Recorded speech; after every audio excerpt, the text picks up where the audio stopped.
The more you begin to investigate what we think we understand, where we came from, what we think we're doing, the more you begin to see we've been lied to. We've been lied to by every institution. What makes you think for 1 minute that the religious institution is the only one that's never been touched? The religious institutions of this world are at the bottom of the dirt. The religious institutions in this world are put there by the same people who gave you your government, your corrupt education, who set up your international banking cartels, because our masters don't give a damn about you or your family. All they care about is what they have always cared about, and that's controlling the whole damn world. We have been misled away from the true and divine presence in the universe that men have called God. I don't know what God is, but I know what he isn't. And unless and until you are prepared to look at the whole truth, and wherever it may go, whoever it may lead to, if you want to look the other way, or if you want to play favorites, then somewhere along the line you're going to find out you're messing with divine justice. The more you educate yourself, the more you understand where things come from, the more obvious things become, and you begin to see lies everywhere. You have to know the truth and seek the truth, and the truth will set you free.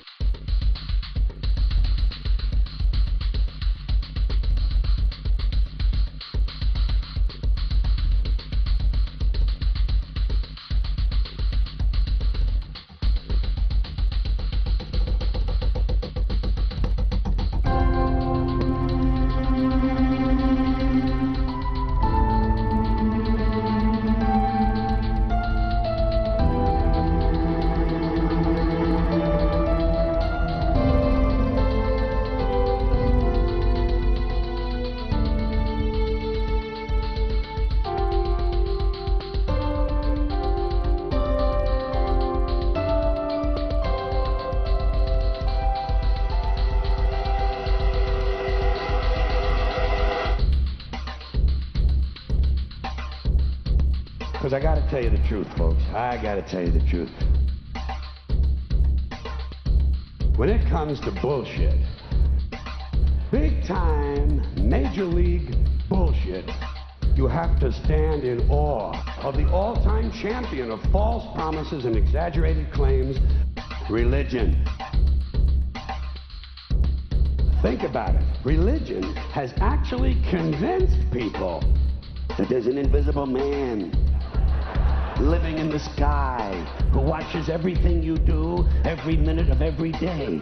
And the invisible man has a special list of 10 things he does not want you to do.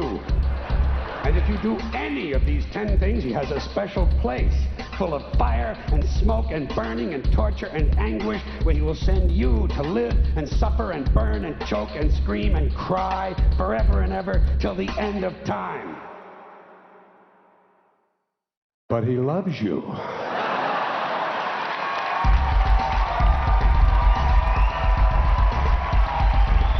loves you. He loves you and he needs money.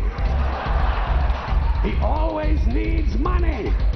He's all powerful, all perfect, all knowing, and all wise. Somehow just can't handle money.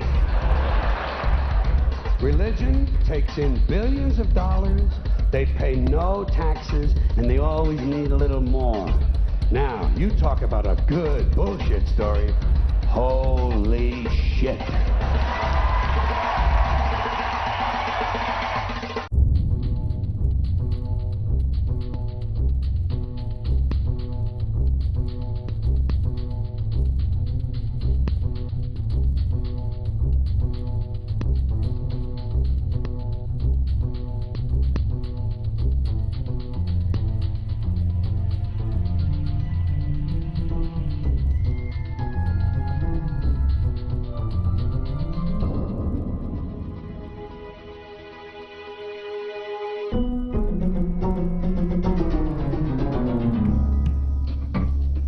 This is the sun.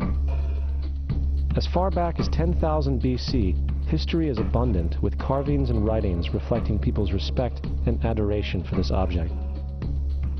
And it is simple to understand why, as every morning the sun would rise, bringing vision, warmth, and security, saving man from the cold, blind, predator-filled darkness of night. Without it, the cultures understood the crops would not grow and life on the planet would not survive. These realities made the sun the most adorned object of all time. Likewise, they were also very aware of the stars. The tracking of the stars allowed them to recognize and anticipate events which occurred over long periods of time, such as eclipses and full moons. They in turn cataloged celestial groups into what we know today as constellations.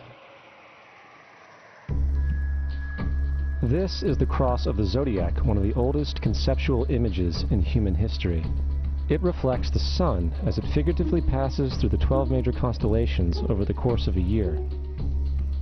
It also reflects the 12 months of the year, the 4 seasons, and the solstices and equinoxes. The term zodiac relates to the fact that constellations were anthropomorphized or personified as figures or animals.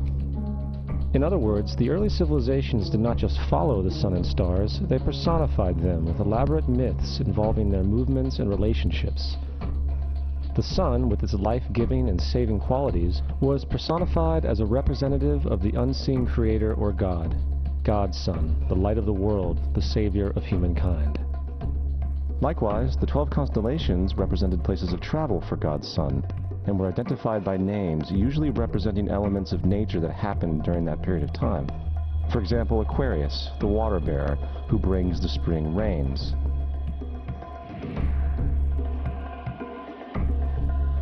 This is Horus. He is the sun god of Egypt of around 3000 BC. He is the sun anthropomorphized, and his life is a series of allegorical myths involving the sun's movement in the sky.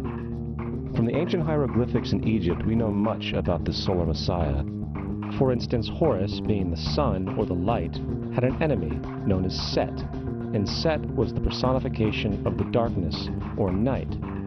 And, metaphorically speaking, every morning Horus would win the battle against Set, while in the evening Set would conquer Horus and send him into the underworld.